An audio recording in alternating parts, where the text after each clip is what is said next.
नमस्कार मित्रों, आप सभी ने तो जन्म कुंडली देखी ही है। आपकी स्वयं की जन्म कुंडली भी होगी और आप सभी ये जानते भी हैं कि कुंडली में 12 घर होते हैं। जो चौकोन सा एक कुंडली होती है जिसमें अलग अलग खाने बने होते हैं, कुछ त्रिकोणाकार होते हैं, कुछ चतुर्थाकार होते हैं। उनमें 12 नंबर लिखे होते हैं, 1 2 3 4 5 इस प्रकार 12 अंक लिखे होते हैं।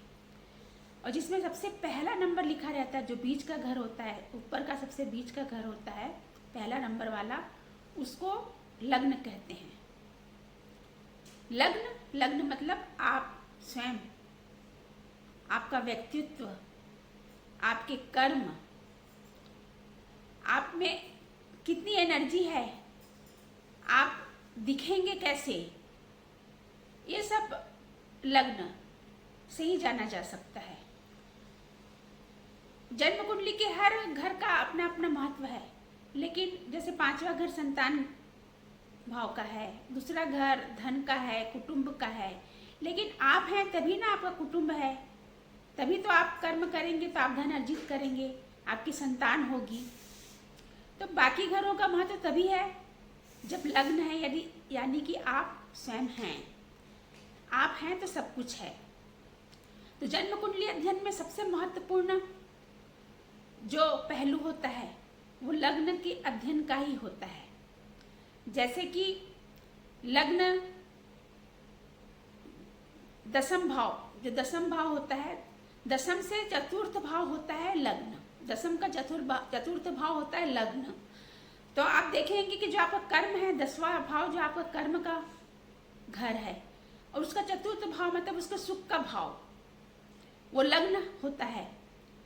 आपने दुनिया में जो कर्म किया, आपने जो कुछ भी अचीवमेंट, आपने जो भी संचित किया, उसका जो सुख है वो आप ले पाएंगे कि नहीं ले पाएंगे, ये भी आपको लग्न ही बताता है। ऐसे हर तरह से, कई तरीके से जन्म कुंडली का अध्ययन किया जाता है, और उसकी हर चीज का जो की समाप्ति जो होती है अंततः लग्न में ही आकर होती है, क्योंकि लग्न है तो सब कुछ है।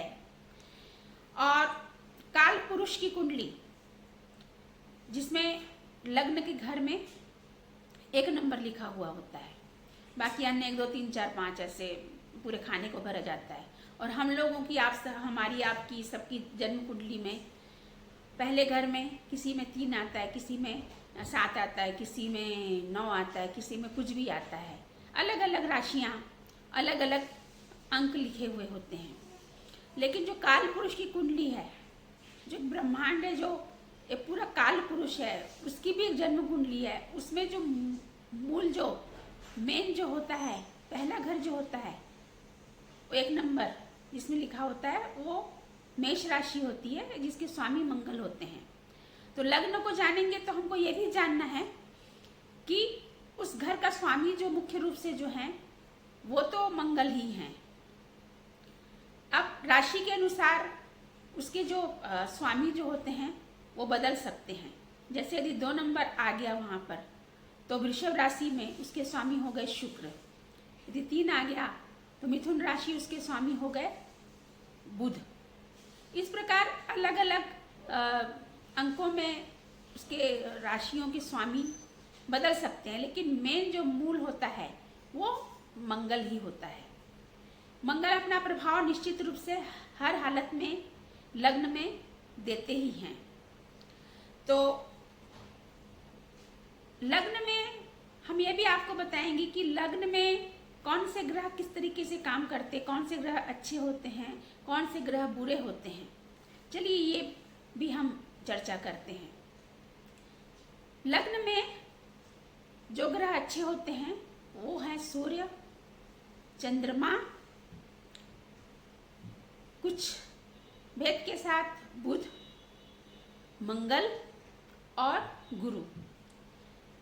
और लग्न में शनि और शुक्र थोड़ा मंदा प्रभाव देते हैं, और राहु और केतु तो जिस ग्रह के साथ होते हैं उसी के अनुरूप वो अपना प्रभाव देते हैं।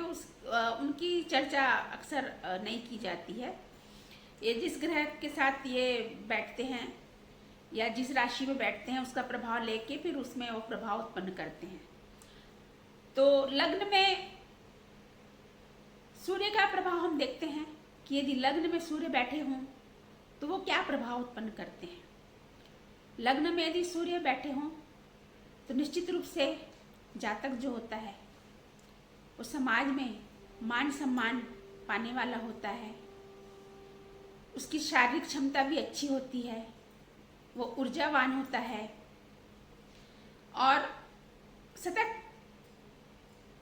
कर्म में लगे रहता है और राज परिवार से, शासन से, अभी तो राज परिवार रहे नहीं, शासन से कह सकते हैं, सरकारी नौकरी कर सकता है।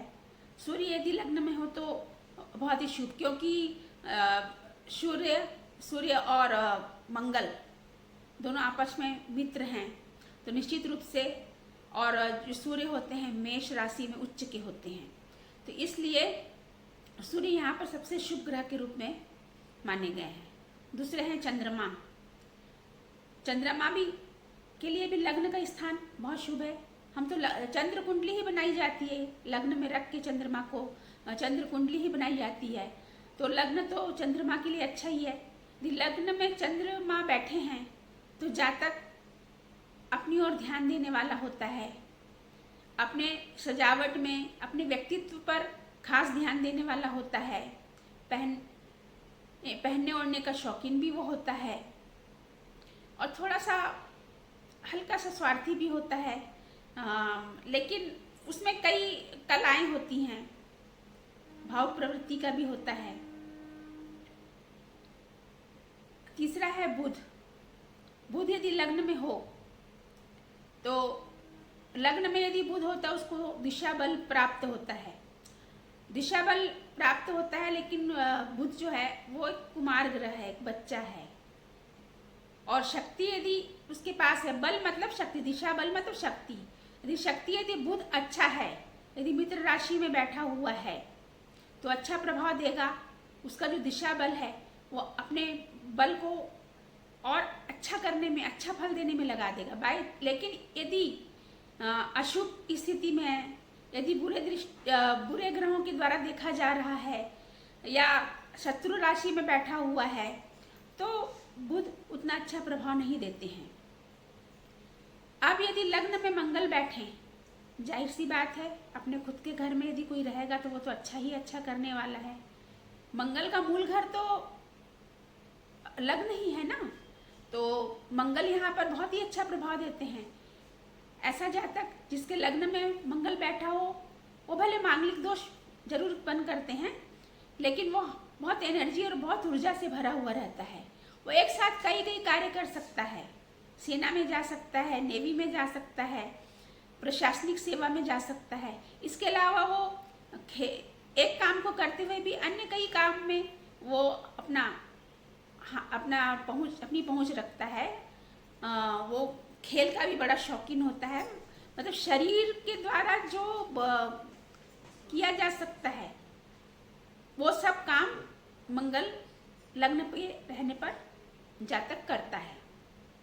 अब गुरु यदि लग्न में हो तो सर्वाधिक शुभ कहा गया है, क्योंकि मंगल और गुरु तो मित्र हैं ही।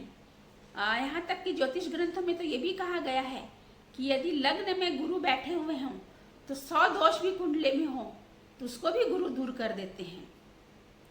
तो गुरु का भी लग्न में बैठना बहुत शुभ रहता है। व्यक्ति जो होता है विद्वान रहता है, पढ़ने लिखने का शौकीन होता है, समाज सेवा में अग्रणी रहता है, धार्मिक कार्यों में बढ़ चढ़कर हिस्सा लेता है, धर्म गुरुओं के रूप में भी वो देखा जा सकता है, या धर्म गुरुओं की सेवा करता हुआ भी वो पाया जाता है। धार्मिक संस्थान में उसका विशेष योगदान रहता है। अब लग्न में शनि और शुक्र ये थोड़े मंदे प्रभाव देते हैं, क्योंकि शनि जो है वो मंगल के शत्रु ग्रह हैं, और शनि मेष राशि, जो काल पुरुष की कुंडली मेष राशि पड़ती है लग्न में, और शनि मेष राशि में नीच के होते हैं। तो शनि जो है उनका प्रभाव थोड़ा सा यदि राशि उनके मित्र की हो जाए या उनकी स्वयं की राशि आगे कुंभ हो गई या मकर राशि में शनि स्वयं के होके बैठे हैं तो वो शशि योग बनाएंगे, और यदि तुला राशि में बैठे हैं तो उच्च के होके बैठेंगे तो वो अच्छा प्रभाव देंगे। लेकिन कहीं ना कहीं थोड़ा न थोड़ा जो उनका नीचत्व का प्रभाव जो है, थोड़ा सा मंदा प्रभाव भी वो दे ही देते हैं। अब शुक्र यदि बैठे हैं लग्न में तो शुक्र भी यहाँ पर थोड़ा हल्के हो जाते हैं, थोड़ा सा उनके प्रभाव में कमी आ जाती है। लेकिन इस ऐसा जातक भी सजने संवरने का बहुत शौकीन होता है, पहनने अच्छे अच्छे लिबास पहनना उसको, और मीडिया में सामने आना। अभी सोशल जो मीडिया जो चल रहा है उसमें जैसे टिकटॉक वगैरह बनाते हैं लोग, यदि और भी कई तरह की वीडियोस बनाते हैं उसमें वो आगे बढ़ चढ़ के हिस्सा लेगा। गाने का शौकीन होगा, संगीत का शौकीन होगा, वाद्य यंत्र हर तरह के बजा लेगा, या तो कलाकार स्वयं होगा या फिर कला की अच्छी समझ रखने वाला होगा। और शुक्र ऐसा प्रभाव देते हैं। अब शनि यदि लग्न में हो तो सप्तम भाव से सप्तम भाव को देखेंगे सप्तम दृष्टि से, तो विवाह में विलंब भी करवाते हैं।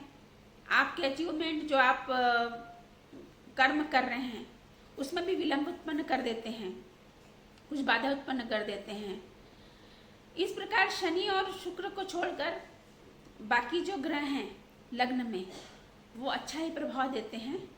तो आज हमने लग्न को जाना, हमने समझा कि लग्न को किस प्रकार से हम पढ़ सकते हैं, उसका अध्ययन कर सकते हैं।